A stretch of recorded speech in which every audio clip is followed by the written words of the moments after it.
नमस्कार विद्यार्थी मित्रांनो, मी एके सर तुमचं स्वागत करतो बायोकरण या प्लॅटफॉर्मवरती. विद्यार्थी मित्रांनो, कालच्या लेक्चरला आपण प्रॅक्टिस सेट 5.1 सॉल्व्ह करून घेतला होता. आजच्या या सेशनमध्ये आपण डिटेलमध्ये स्टडी करणार आहे काही कन्सेप्ट आणि त्याचबरोबर प्रॅक्टिस सेट 5.2. चला तर विद्यार्थी मित्रांनो, सुरुवात करूया आजच्या सेशन, ज्यामध्ये आपल्याला सगळ्यात सुरुवातीला एक कन्सेप्ट स्टडी करायची आहे. तर ती कन्सेप्ट जी आहे तर ती आहे sample space. Okay, so sample space means what? What is mean by sample space? बघा, सॅम्पल दॅट इज द नमुना. ओके, आपल्याला इथे सॅम्पल कलेक्ट करायचे. ओके, सॅम्पल स्पेस म्हणजे काय? So the set of all possible outcome, जेवढे जास्तीत जास्त पॉसिबल आउटकम आहेत तर ते सिलेक्ट करायचे. कालच्या लेक्चरला आपण पॉसिबल आउटकम काय आहेत तर ते डिटेलमध्ये डिस्कस केलं होतं. So possible outcome of random experiment, random sampling मध्ये आपल्याला काय करायचं, जितक्या जास्त पॉसिबिलिटी तयार होतील तेवढ्या सगळ्या पॉसिबिलिटी तयार करायच्या, आणि त्यालाच म्हटलं जातं सॅम्पल स्पेस. त्यालाच काय कन्सिडर केलं जातं, that is the sample space. So it is denoted by capital S और omega. This is the sign of omega. हे साइन जे आहे तर ते ओमेगाचं साइन आहे. Okay, so that is the Greek letter, that is the omega. So each element of sample space is called as a sample point. आणि प्रत्येक इलेमेंटला काय म्हटलं जातं, सॅम्पल आउटकम मध्ये असलेल्या सॅम्पल स्पेसच्या सगळ्या एका एका इलेमेंटला म्हटलं जातं sample point. The number of element in the set S is denoted by n in bracket S. आणि हे जे टोटल नंबर असतात, टोटल इलेमेंट असतात, that is the sample point, यांना डिनोट केलं जातं एन ब्रॅकेटमध्ये यस लिहून. So if n is in finite, then the sample space is said to be finite sample space. जर हे काउंटेबल असेल, तुम्हाला नंबर काउंट करता येत असेल, तर त्याला म्हटलं जातं finite sample space. So following are some example of find out sample space. काही एक्झाम्पल दिलेले आहेत. कुठले कुठले एक्झाम्पल आहेत तर बघूया. चला, खाली एक्झाम्पल दिलेले आहेत बघा. So serial number, random experiment, sample and number of samples point, that is the yes. आता बघा, सुरुवातीला दिलेलं आहे वन कॉइन इज टॉस. जर एक एक नाणं तुम्ही घेतलं, एक कॉइन घेतला आणि तुम्ही टॉस केला. टॉस केल्यानंतर काय येण्याच्या पॉसिबिलिटी आहे, मॅक्झिमम पॉसिबिलिटी काय, मॅक्झिमम आउटकम काय, तर एक हेड येऊ शकतो आणि दुसरा टेल येऊ शकतो. एक तर हेड येईल किंवा टेल येईल. So S that shows head और टेल. एक तर हेड येईल किंवा टेल येईल. So number of sample point is equal to 2. किती येईल, 2 आले. ओके, काय, एक हेड दुसरा टेल, सो 2. देन पुढे काय दिलंय बघा, 2 coins are toss. 2 coin toss केले. आता 2 कॉइन टॉस केले तर काय मिळेल, so S is equal to, एक तर सुरुवातीला हेड मिळू शकतो, नंतर पण हेड मिळू शकतो. पहिला हेड दुसरा टेल मिळू शकतो, पहिला टेल दुसरा हेड मिळू शकतो, आणि दोन्ही पण टेल मिळू शकतो. So head head, head tail, tail head and tail tail. किती मिळाले मग बघा, तर मिळाले बघा 1 2 3 आणि 4. सो टोटल किती मिळाले, एन ब्रॅकेटमध्ये यस, दॅट इज द 4. खूप सिंपल आहे. ओके, फक्त तुम्हाला सगळे प्रॉब्लेम सॉल्व्ह करा. कारण काय माहिती आहे का, याच्यामध्ये इथे तुम्हाला कुठलाही फॉर्म्युला वापरायचा नाही आहे, डायरेक्ट तुमचा आन्सर मिळेल. थोडंसं लॉजिक वापरायची गरज आहे आणि मार्क तुमचे आहेत. त्याच्यामुळे कमी कष्टामध्ये जास्त मार्क देणारा हा चॅप्टर आहे. त्याच्यामुळे सगळ्यांनी या चॅप्टरवरती फोकस करा. त्याच्यानंतर जर 3 कॉइन आपण एकाच वेळेस टॉस केले, 3 कॉइन घेतले आणि तिन्ही पण एकाच वेळेस जर फेकले, तर येणारे आउटकम काय असू शकतात, तर एकतर तिन्ही वेळेस हेड येऊ शकतो, किंवा हेड हेड टेल येऊ शकतो, हेड टेल हेड येऊ शकतो, किंवा टेल हेड हेड येऊ शकतो, किंवा हेड टेल टेल येऊ शकतो, किंवा टेल हेड टेल येऊ शकतो, किंवा टेल टेल हेड येऊ शकतो, किंवा तिन्ही पण वेळेस टेल येऊ शकतो. एवढ्या सगळ्या पॉसिबिलिटी आहेत. किती झालेत बघा बरं हे नंबर. सो 1 2 3 4 5 6 7 आणि 8. So total n in bracket S is equal to 8. किती आले, 8 आले. देन पुढे काय दिलंय बघा, so a die is thrown. जर डाय घेतला, म्हणजे जो आपण काल बघितला होता, डायला 6 बाजू असतात, 1 2 3 4 5 6 असे नंबर असतात, आणि तो जर फेकला, जसं लुडो मध्ये आपण खेळतो ते, ओके, तो जर फेकला तर येणारे आउटकम काय असू शकतात, 1 येऊ शकतो, 2 येऊ शकतो, 3 4 5 6 पर्यंत येऊ शकतात. किती नंबर झाले बघा, 1 2 3 4 5 6. So n in bracket S किती झाले, दॅट इज द 6. किती झाले 6 झाले. देन नेक्स्ट पुढे काय आलं, 2 डायस आर थ्रोन. जर 2 डाय एकाच वेळेस घेतले, म्हणजे जे आपण लुडो खेळतो ते 2 डाय घेतले आणि एकाच वेळेस फेकले, तर येणाऱ्या पॉसिबिलिटी काय असू शकतात.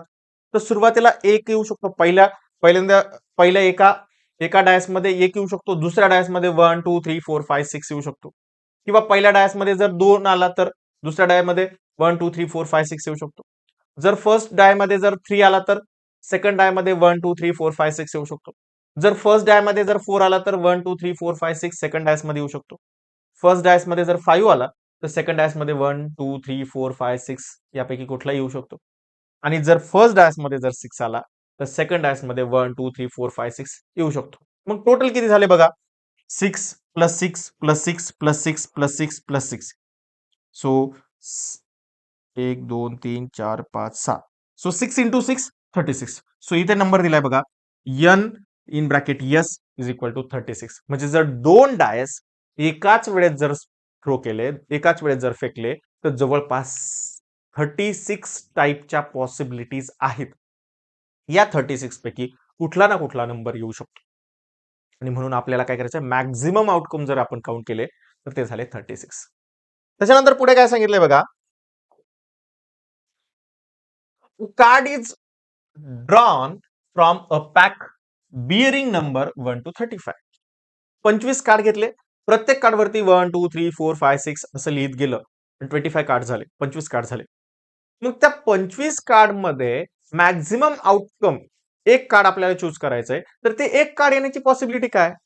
तर सपोज 1 येऊ शकतो, 2 येऊ शकतो, 3 येऊ शकतो, असं पर्यंत 25 कार्ड पर्यंत कुठलेही कार्ड येऊ शकतो. मग टोटल किती कार्ड होतील, तर ते होतील 25. So in bracket yes that is the 25. So किती कार्ड येण्याची पॉसिबिलिटी आहे, 25 कार्ड पैकी कुठलेही कार्ड येण्याची पॉसिबिलिटी आहे, म्हणजे 25 वेगवेगळ्या पॉसिबिलिटी आहेत. हेच जर आपल्याला जर पुढे दिलं, अ card is drawn from a well shuffled pack of 52 playing cards. Playing cards म्हणजे पत्ते जे आहेत तर ते कसे असतात, काल आपण बघितले. 4 प्रकारचे पत्ते असतात. एक असतो डायमंड, दुसरं असतं स्पॅड, तिसरं असतं हार्ट, चौथं असतं क्लब. आणि या सगळे किती असतात, तर 13 टाईपचे असतात. सो 13 + 13 + 13 + 13 टोटल किती झाले, 52 कार्ड्स झाले. आणि या 52 कार्ड्सला एक काय म्हटलं जातं, तर पॅक म्हटलं जातं. मराठीमध्ये त्याला कॅट म्हणतात. आणि हेच 4 प्रकारचे जे काही प्लेइंग कार्ड्स आहेत, डायमंडचे 13 आहेत, स्पेडचे 13 आहेत, हार्टचे 13 आहे आणि क्लबचे 13 आहे. त्याच्यामध्ये आता हे 13 कार्ड कसे आहेत बघा, तर एस 2 3 4 5 6 7 8 9 10 जॅक, क्वीन आणि किंग, असे टोटल 13 आहेत बघा. 1 2 3 4 5 6 7 8 9 10 11 12 13 असे टोटल 13 आहे. मग 13 + 13 + 13 + 13 टोटल झाले 52. मग या 52 कार्ड जर आपल्याला सिलेक्ट करायचं म्हटलं तर 52 वेळेस आपण वेगवेगळ्या प्रकारचे सिलेक्ट करू शकतो. म्हणून n in bracket S is equal to किती आले, 52 आले. आता हे एक्झाम्पल जे दिलेले आहेत आहे, तर याच्यावरूनच आपल्याला प्रॅक्टिस सेट 5.2 आपल्याला सॉल्व्ह करायचा आहे. खूप सिंपल आहे विद्यार्थी मित्रांनो. इथे तुम्हाला कुठलाही फॉर्म्युला वापरायची गरज नाही, इथे कुठलाही तुम्हाला कॅल्क्युलेशन करायची गरज नाही. खूप सिंपल प्रश्न आहेत आणि तुम्हाला 2 किंवा 3 मार्कांचा प्रश्न त्याच्यावरती तुम्हाला विचारला जातो स्टेट बोर्डसाठी. आणि त्यामुळे तुम्हाला हे समजणं खूप महत्वाचं आहे. बघा इथे काय दिलेलं, एक रिमेंबर, लेट्स रिमेंबर म्हणून दिलंय. The sample space for a coin toss twice is the same as the 2 coin toss simultaneously. एक कॉइन जर दोनदा फेकला काय आणि 2 कॉइन एकदा फेकले काय, दोन्हीची पण पॉसिबिलिटी सेम असते. आणि असंच जर असतं 3 कॉइन साठी सुद्धा, म्हणजे एक कॉइन 3दा फेकला काय आणि 3 कॉइन एकदा फेकले काय, दोघांची पण पॉसिबिलिटी सेम असते. दोन्हीचा पण सॅम्पल स्पेस सेम असतो. असंच हे डायसाठी पण आहे. एक डाय दोनदा फेकला काय आणि 2 डाय एकदा फेकले काय, दोन्हीची पण सॅम्पल स्पेस सेम असतो. ओके, हे पण लक्षात ठेवा. पुढे दिलेले आपल्याला प्रॅक्टिस सेट 5.2.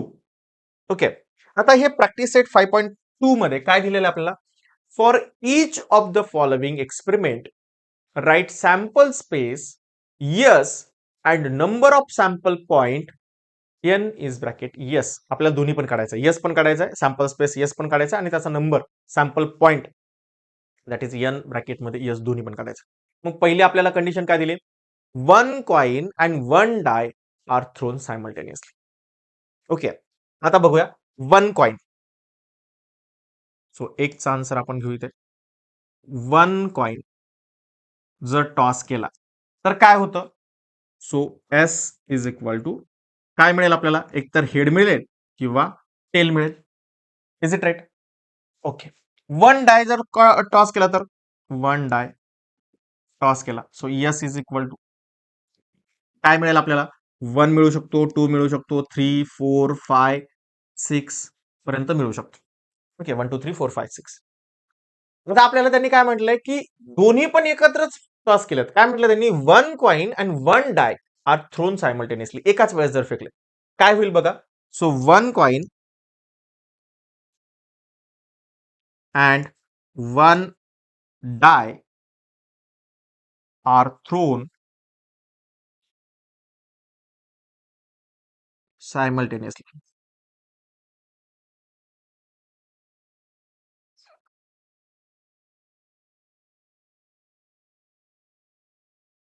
ओके, काय होईल मग, so S is equal to, आता कसं होईल बघा, आधी एच बरोबर घेऊ.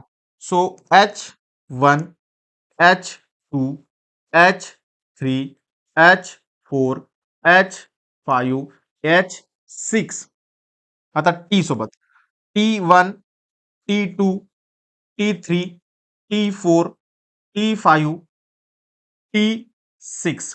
म्हणजे बघा, एकतर हेड सोबत डायचे 6 पर्यंत पडू शकतात किंवा टेल सोबत डायचे 6 पर्यंत पडू शकतात. मग किती झाले total, so n is bracket S is equal to काय आलं बघा, 1 2 3 4 5 6 7 8 9 10 11 12. सो आन्सर झालं आपलं 12. सो एवढंच लिहायचं फक्त आपल्याला, बाकी दुसरं काही नाही लिहायचं. आपण इथे कुठला फॉर्म्युला वापरलाय का, नाही. कुठलं कॅल्क्युलेशन केलंय का, नाही. इतकं सिंपल आन्सर आहे आणि असा प्रश्न तुम्हाला 2 मार्कला विचारला जाऊ शकतो बघा. समजलंय? ओके, आय होप की तुम्हाला क्लिअर समजलं असेल. त्यानंतर पुढे बघा, आता हे सपोज आपण जर दुसरं जर एक्झाम्पल जर घेतलं, ओके, ज्यांना कोणाला हे एक्झाम्पल सॉल्व्ह करून घ्यायचे तर त्यांनी नोटबुकमध्ये लिहून घेत चला, म्हणजे तुम्हाला इझिली समजायला सोपं जाईल. आता दुसरं एक्झाम्पल काय दिलंय बघा, 2 digit number are form using digit 1 2 3 5 without repeating a digit. म्हणजे काय, तर 3 नंबर दिलेले आहेत आपल्याला, 2 3 आणि 5. हे आपल्याला वापरायचे आहेत, पण कुठलाही नंबर डबल नाही आला पाहिजे आणि मॅक्झिमम किती नंबर बनतील असं आपल्याला विचारलेलं आहे. आणि हा प्रश्न विद्यार्थी मित्रांनो 2 मार्कला एकदा विचारला गेलेला आहे. नोव्हेंबर 2020च्या एक्झाम मध्ये हा प्रश्न विचारून झालेला आहे. हा प्रश्न विचारला होता नोव्हेंबर 2020 मध्ये 2 मार्कांसाठी. ओके, 2 मार्क्ससाठी विचारलेला आहे. त्यामुळे तुम्हाला हा प्रश्न आपल्याला कसा सॉल्व्ह करायचा तर सांगतो. काय करायचं आपल्याला, टोटल डिजिट किती दिले आहेत आपल्याला, सो डिजिट किती दिलेले आहेत, कुठले कुठले डिजिट दिलेले आहेत, 2 दिलेला आहे, 3 दिलेला आहे आणि 5 दिलेला आहे. आपल्याला काय करायचं, सॅम्पल तयार करायचं. तो सॅम्पल यस बरोबर काय होईल, सो 2 एकदा घेतला, त्यासोबत हा 3 घेऊ शकतो आणि 2 सोबत हा 5 घेऊ शकतो, बरोबर. त्याच्यानंतर आता हा 3 घेतला तर 3 सोबत हा 2 घेऊ शकतो आणि 3 सोबत हा 5 घेऊ शकतो. त्याच्यानंतर हा 5 घेतला तर 5 सोबत हा 2 घेऊ शकतो आणि 5 सोबत हा 3 घेऊ शकतो. आता आपण 2 सोबत 2 का नाही घेतला, कारण त्यांनी काय सांगितलं, रिपिटेशन अलाउड नाहीये, विदाउट रिपिटिंग म्हटलंय. किंवा 3 सोबत 3 का नाही घेतला, कारण त्यांनी विदाउट रिपिटेशन घ्यायला नाही सांगितलंय. 5 सोबत 5 नाही घेतला, बाकीच्या सगळ्या पॉसिबिलिटी घेतल्या. किती नंबर झाले बघा बरं, काउंट करा, 1 2 3 4 5 6. म्हणजे याचा आन्सर काय, n in bracket S is equal to 6. संपला आपला आन्सर, एवढंच काढायचं होतं आणि एवढं तुम्हाला 2 मार्कसाठी. किती सोपं आहे बरं. म्हणजे इथे तुम्हाला कुठलेही कॅल्क्युलेशन करायची गरज नाही, फक्त तुम्हाला जे समोर दिसतंय ते व्यवस्थित लिहायचं, बस संपला विषय. चला पुढचा प्रश्न बघू. आता पुढचा प्रश्न काय दिलाय आपल्याला बघा, खूप सिंपल आहे हा पण. One arrow is rotated and it stop randomly on the disk. Find out on which color it may stop. काय दिलंय, एक अशी गोल चक्री दिलेली आहे आणि त्या चक्रीवरती 6 कलर लिहिलेले आहेत बघा. Red, orange, yellow, blue, green आणि पर्पल असे 6 कलर लिहिलेले आहेत आणि याच्यावरती एक ॲरो आहे आणि ती चक्री फिरवली की कुठल्यावरती जाऊन थांबण्याची पॉसिबिलिटी आहे हे आपल्याला ओळखायचं. तर 6 पैकी कुठलाही येऊ शकतो. मग काय करावं लागेल? So S is equal to, मी ते लिहितो, एस इज इक्वल टू काय होईल? सगळे कलर लिहून घ्यायचे. Red, then orange, then yellow, then blue, then green, purple. 1 2 3 4 5 6. Okay, मी असे कलर लिहिले. सो येस बरोबर काय होईल? सगळे कलरचे नावं मी फक्त शॉर्ट मध्ये लिहिले, ते तुम्ही पूर्ण लिहा. ओके, आर, आर म्हणजे रेड, ओ म्हणजे ऑरेंज, वाय म्हणजे येलो, बी म्हणजे ब्ल्यू, ग्रीन म्हणजे जी म्हणजे ग्रीन आणि पी म्हणजे पर्पल असं लिहिलंय. ओके, मग आपल्याला काय करायचंय? So n in bracket S is equal to count करायचे फक्त 1 2 3 4 5 6. सो किती सॅम्पल पॉइंट असेल? 6. संपला आन्सर, एवढंच लिहायचं. हे सुद्धा तुम्हाला 2 मार्कांसाठी विचारलं जातं. ओके, त्याच्यानंतर पुढचा क्वेश्चन. ओके, पुढचा क्वेश्चन काय दिलाय बघा. पुढचा क्वेश्चन दिला, in a month of March 2019, 2019च्या मार्च महिन्यामध्ये find the day on which the date is multiply of 5. 5 ला मल्टिप्लाय करणारी डेट ओळखा. आता 5 ला मल्टिप्लाय कशाने होतं? 5, 10, 15, 20, 25, 30. कारण 30च्या पुढे मंथ नाहीये, 31 डेट आहे. इथे शेजारी काय दिलेलं आपल्याला? कॅलेंडर दिलेलं आहे. मग आपण एकदा त्याला सर्कल करून घेऊ. कुठले कुठले काय करायचंय त्याच्यामध्ये? त्याच्या आपल्याला डे फाइंड करायचे की 5ने मल्टिप्लाय असणाऱ्या डेटला कुठले डेज होते, कुठला वार होता. तर बघा, इथे 5 डेट आहे, त्यानंतर इथे 10 आहे, त्यानंतर इथे 15 आहे, नंतर इथे 20 आहे, नंतर इथे 25 आहे आणि इथे 30 आहे. ओके, सो आपल्याला काउंट करायचे आता days. Okay, so S is equal to in bracket हे डेज लिहून घ्यायचे फक्त. सो पहिलं काय? इथे दिलेले आहेत बघा, Monday, Tuesday, Wednesday, Thursday, Friday, Saturday आणि संडे. ओके, सो पहिला आपला कुठला आहे? Thursday. Okay, sorry, Tuesday. Tuesday झाला. त्याच्यानंतर इथे काय? संडे. त्याच्यानंतर इकडे परत 15 ला काय? फ्रायडे. त्याच्यानंतर इथे वेनसडे. त्याच्यानंतर इथे पुढे मंडे आणि इथे 30 ला कुठला आहे? सॅटर्डे. म्हणजे बघा किती नंबर झाले? 1 2 3 4 5 6. 6 डेज झाले. मग S, sorry, n in bracket S is equal to 6. 1 2 3 4 5 6 हे झालं आपला आन्सर. एवढंच लिहायचंय, बाकी दुसरं काही नाही लिहायचं, एवढंच लिहायचं सांगितलं तुम्हाला. आणि हा पण प्रश्न विचारला जातो 2 मार्कांसाठी. किती सोपं आहे बरं. म्हणजे इतके सिंपल सिंपल क्वेश्चन तुम्हाला विचारले जातात. ओके, चल आता पुढचा लास्ट क्वेश्चन आहे या प्रॅक्टिस सेटमध्ये. काय म्हटलंय बघा, form a road safety committee. एक रोड सेफ्टी कमिटी आहे, एक रोड सेफ्टी कमिटी बनवायची आहे ऑफ 2, दोघांची, फ्रॉम 2 बॉयज. जर 2 बॉयज असेल तर एक आहे B1 आणि दुसरा आहे B2, अँड 2 गर्ल्स, एक 2 मुली आहेत, एकाचं नाव आहे G1 आणि दुसरी आहे G2. So complete the following activity to write the sample space. Okay, काय करायचंय? सो कमिटी ऑफ 2 बॉयज, 2 मुलांची जर कमिटी बनवायची असेल तर 2च मुलं आहेत आपल्याकडे. म्हणजे काय असेल? एक B1 असेल, एक B2 असेल. कमिटी ऑफ 2 गर्ल्स, जर 2 मुलींची कमिटी बनवायची असेल तर काय करावं लागेल? G1 and G2. जर सपोज त्याने काय म्हणलं, committee of 1 boy and 1 girl, एक मुलगा एक मुलगी यांची कमिटी बनवायची. सो काय करता येईल? सो B1 G1 किंवा B1 G2 किंवा B2 G1 आणि B2 G2 अशा कमिटी बनवू शकतो आपण. मग आता एक किती झालं? ओके, सॅम्पल स्पेस काय तयार झालं याचा? सो सॅम्पल स्पेस जो आहे सगळे लिहून घेऊ शकतो आपण, सगळे लिहू शकतो. मग काय लिहू शकतो सगळे? सो B1 एकतर मुलं मुलं, सो B1 B2 किंवा G1 G2 किंवा B1 G1 किंवा B1 G2 किंवा B2 G1 आणि B2 G2. ओके. सो किती झाले बघा बरं. 1 2 3 4 5 6. जे आपल्याला करायला सांगितलं नाही पण आपण पुढे पण काढू शकतो. n इन ब्रॅकेट यस बरोबर किती झाले 1 2 3 4 5 6. सो 6. आणि असा जर प्रश्न असेल तर असा प्रश्न 3 मार्कांसाठी विचारला जाऊ शकतो. 3 मार्क्स. जर असा प्रश्न जर आला तुम्हाला तर हा 3 मार्कला प्रश्न असू शकतो. बघा किती सोपं आहे. तुम्हाला फक्त जिथे आहे तेच बघून लिहायचं फक्त बाकी दुसरं काही नाही करायचं. इझिली तुम्हाला 3 मार्क मिळून जातील. सोपं आहे की नाही. सो तुम्ही अशा क्वेश्चनची प्रॅक्टिस करा. ओके. आणि असे क्वेश्चन तुम्हाला स्टेट बोर्ड मध्ये तुम्हाला बघायला मिळतील. तर भेटूया आपण नेक्स्ट लेक्चरला. तोपर्यंत bye bye. Happy learning. Take care.